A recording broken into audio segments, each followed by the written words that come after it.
Greetings and welcome back, gentles and ladiesmen, to episode 7 of EXO Plays Spyro, the best game in the series by far, no questions asked, in my opinion. In the last episode, we played as Sgt Bird for the first time, so now we're gonna go play as Sgt Bird again real quick, just as long as he's here. So like I said, thanks to the circular donut design of the levels in this game, it means that backtracking is, even when you do have to do it, it's pretty much a non-issue. Like, we're already here. We're already at the Sgt Bird section in the stage. So if you couple that with the warp feature we're going to be unlocking later. Hello, Spyro. I'm just off to the Tiki Lodge for some R&R. Alright, so Sgt Bird's back again. I'm playing a game of hide and seek with my friends. If I can't find where they've hidden their heads, they won't let me join the Tiki Lodge. Help me put them back together, and I'll make you an honorary member. Alright, so we basically got a mini game that utilizes Sgt Bird's pickup mechanic. You know, like he can grab things with his feet and drop them and whatnot. Toucan Sam has had wild bird sex, or I guess birds don't have sex, they lay eggs, but still, he has laid a bunch of eggs, and his progeny are running around all over the place. So, yeah, basically, for some reason there's this hazing ritual, or I don't know, maybe it isn't hazing. I actually don't know what that word means, so don't slaughter me.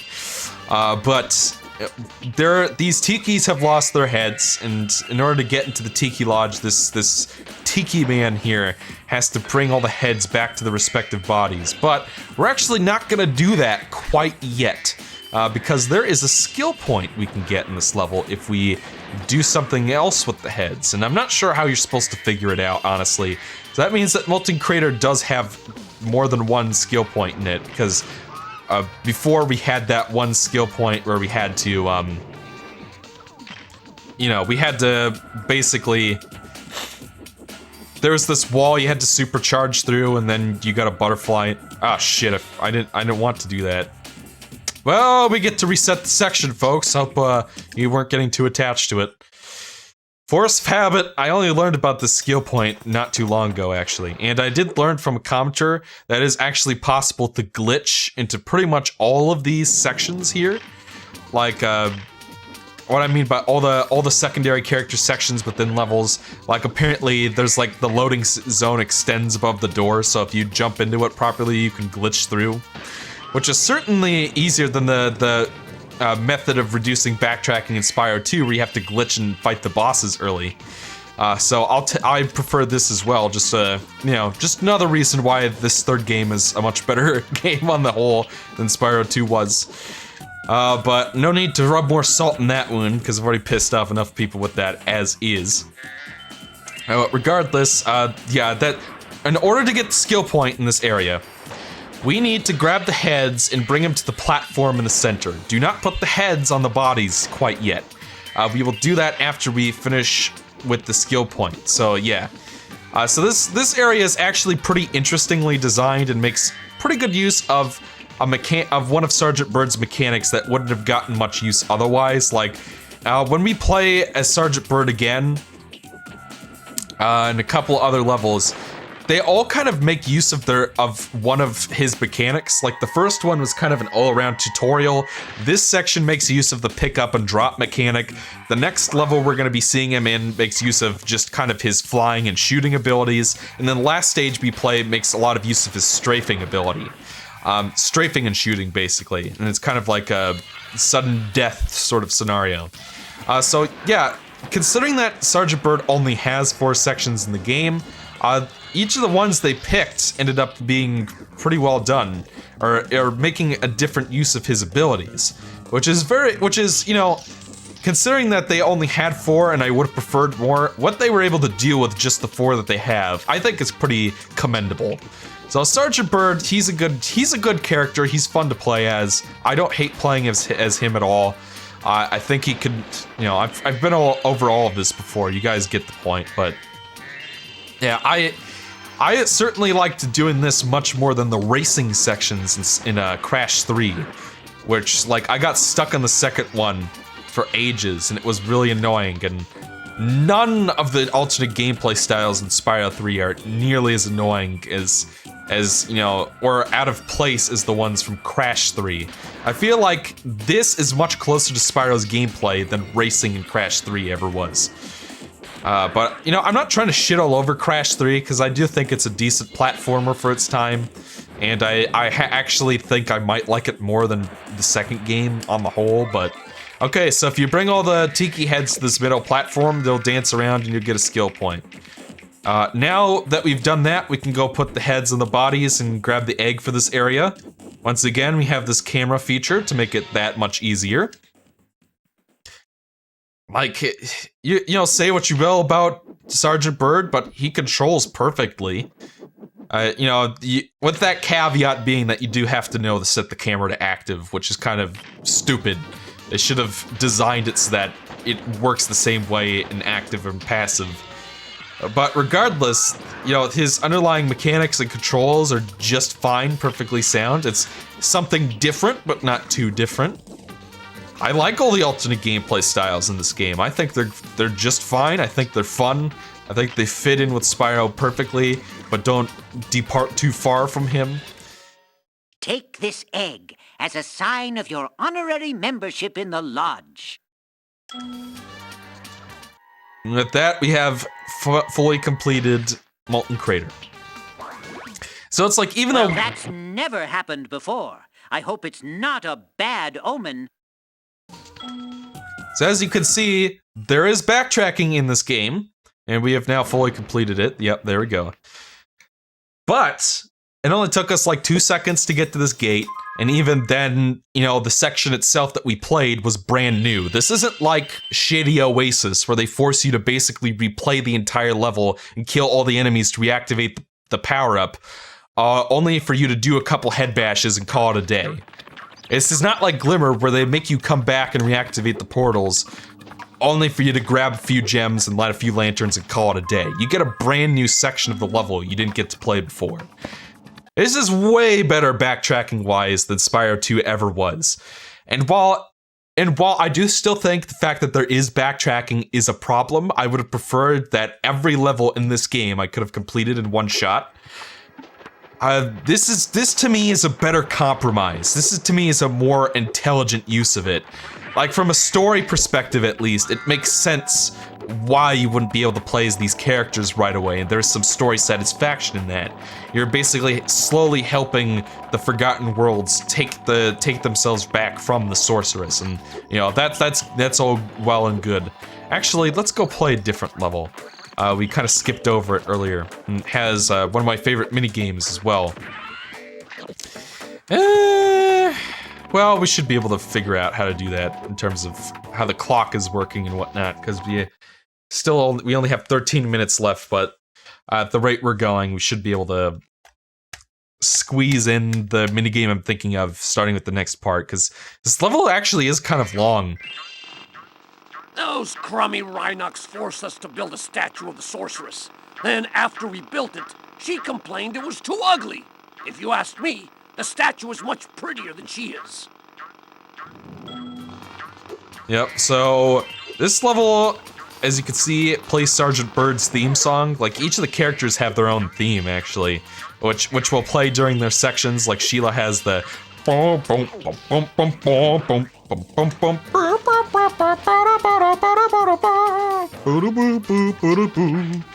then Sgt Bird has the... You guys get the point. For some reason, there are 2 levels in this game where they actually recycle those themes. Like, Spyro 2 did do a little bit of music recycling as well. Like, pretty sure Fractured Hills and Idle Springs both have the same music. I don't know, something like that. Those 2 levels shared music. But otherwise, each of the levels had their own theme. There's a little bit more music sharing going on in the second game than I would care to admit. But I'm gonna admit it anyway, because I have to be, you know, open-minded and whatnot and be honest. So there is some music reuse going on, but at the very least, there are a couple of other original tracks that play during the minigame sections in this level. to be honest, I would have preferred that they just played that theme for the main stage, but, you know, regardless. We will actually be playing as Agent Bird in this, or Sgt Bird, rather, in the stage, so at least it fits when we're playing as him. Oh no, it's the evil computer, kill it! Love the cute little animations they give to all the little baby dragons. It's a nice reward for finding a MacGuffin. Anyways, all of the enemies here are construction themed, but they're all just as easy to deal with as before. I remember during an earlier part saying that the enemies in Spyro 1 were kind of tricky to deal with compared to the sequels, and particularly 4 and 5. And, you know, kind of got into something of an argument with the commenter named Kyle Langdon, who I'm sure is a nice fellow.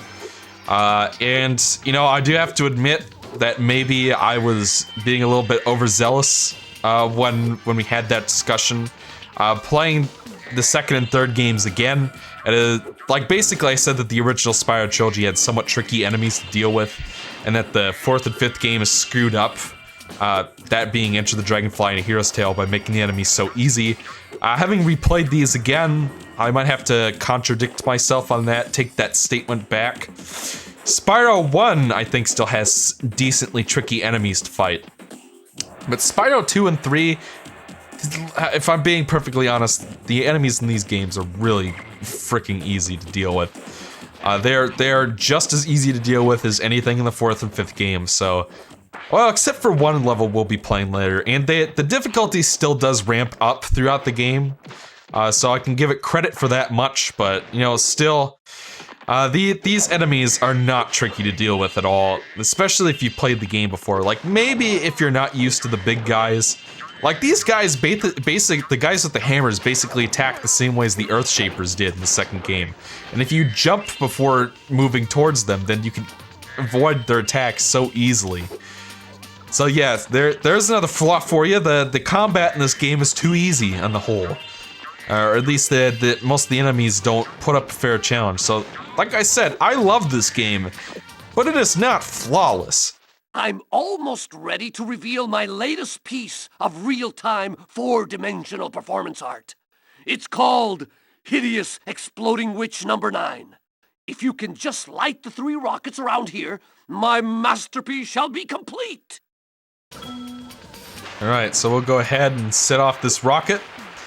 So that's the statue that I think Jasper was telling us about. Oh, one detail that I missed before when playing this game. If you look back at the first cutscene where they reveal the sorceress, you'll notice that she doesn't have a scepter. Because that was when the dragon eggs had just gotten kidnapped. And every cutscene after that, the sorceress has a very specific... Oops! I forgot I hid this egg inside the statue. I hope the explosion didn't hard-boil it. If you look at every cutscene with the sorceress afterwards, she has this very idiosyncratic scepter that has an egg on it. One of the dragon eggs, and that might be the very last dragon egg we find in the game, by the way. And yeah, so that's actually a little detail I missed before. Because otherwise it wouldn't make sense why she would have a dragon egg scepter, because, you know, dragons haven't lived here for a very long time, and the sorceress might have something to do with that, so... Yeah, once again, she has more impact on the story than Ripto ever did in the game that was named after him. But I digress. I've you know, talked about that point plenty. You guys don't need to hear me talk about it again. Once again, we have our little whirlwind shortcut. The level is designed like a giant donut, so to make backtracking that much less of a hassle. So we have these weird creatures here that are kind of annoying to take out, so we're actually going to be leaving them be for the time being, because Sgt Bird isn't... before we go play Sgt Bird, let's go play this section real quick.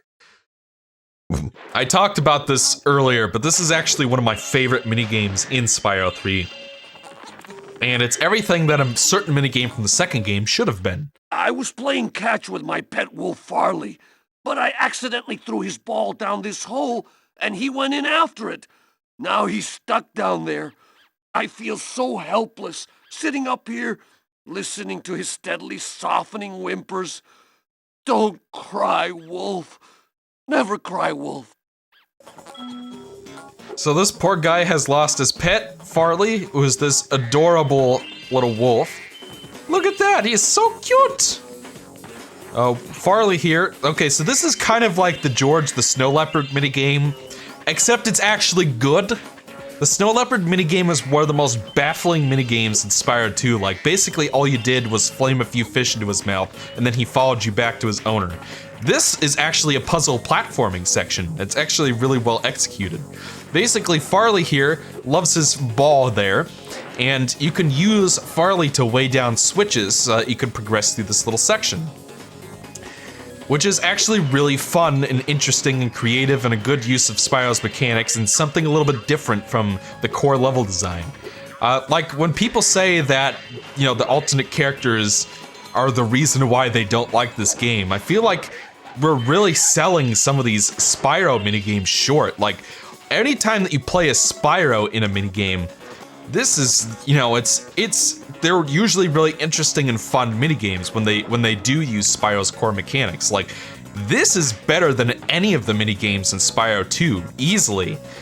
Just in terms of how creative it is and how well, you know, this simple little idea is put to task. And, you know, even the framing of it, you're trying to help this poor guy get his pet back, who is stuck in a random area, or, you know, separated from his owner.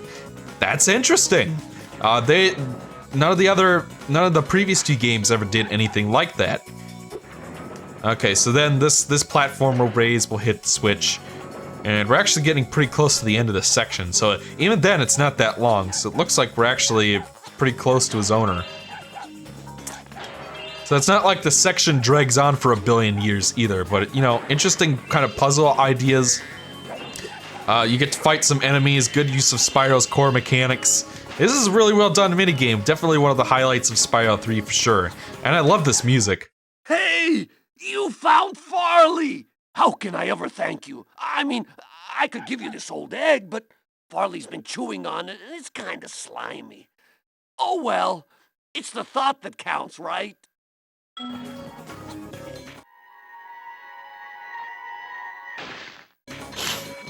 Yep, so we saved a dragon egg, we got all the gems here. So, what if I cheated a little bit? I was pretty sure we had them all anyway. Anyways, let's get past these weird creatures that are kind of ugly and weird. By the way, he dropped a gem, don't miss him. Alright, we're gonna go wake up Sgt Bird real quick, and then we'll get going with that. I'm ready to patrol the towers and the perimeter of the islands whenever you want me to. It's good to be back in action. Alright. So this Sgt Bird section's actually pretty unique in terms of the secondary gameplay styles and how those go about. Once again, we can strafe, which makes it so much easier to fight these enemies in midair and aim at them. You know, and it makes it easier to dodge their attacks too, which is why Sgt Bird's strafe is very useful for one minigame in particular that lots of people seem to have trouble with. I guarantee you that none of those people know about the strafe.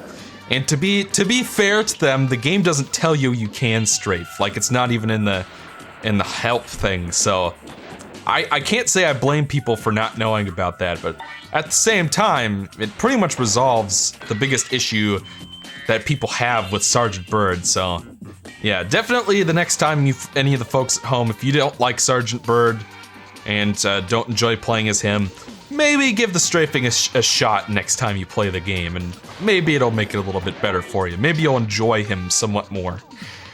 I can't guarantee that it'll completely change your mind or anything, but, you know, still. So, that's how we're gonna be taking out these guys here. As you can see, there's some tessellation on them. Oh, by the way, look, it's a returning familiar face from Spyro 2. You're doing great. Please find the rest of the bones so we can put my friend back together. So this guy's taking a vacation from Avalar. We met him in Skelos Badlands in the second game, and it was pretty much the same deal there. He had a friend, I think his name's Mr. Bones, I'm not really sure about that. Not to be confused with the Sega Saturn classic, Mr. Bones, which is one of the weirdest games of all time, and I can't believe it exists. But yeah, at any rate, in that game, his friend Mr. Bones fell apart, and these lava toads took all the bones and scattered across the level. This is pretty much they're recycling that minigame in this level. Like I said at the beginning of the playthrough, this game is guilty of recycling some assets from Spyro 2, and this is no exception. In fact, I think those balloon jar things are also recycled from Spyro 2, but regardless. So we can use Sgt Bird's rockets to destroy, or actually, we can't. It's kind of interesting. Sgt Bird's overhead bomb abilities are not well utilized in this level. I don't even think you could find any of those grenade things that fall.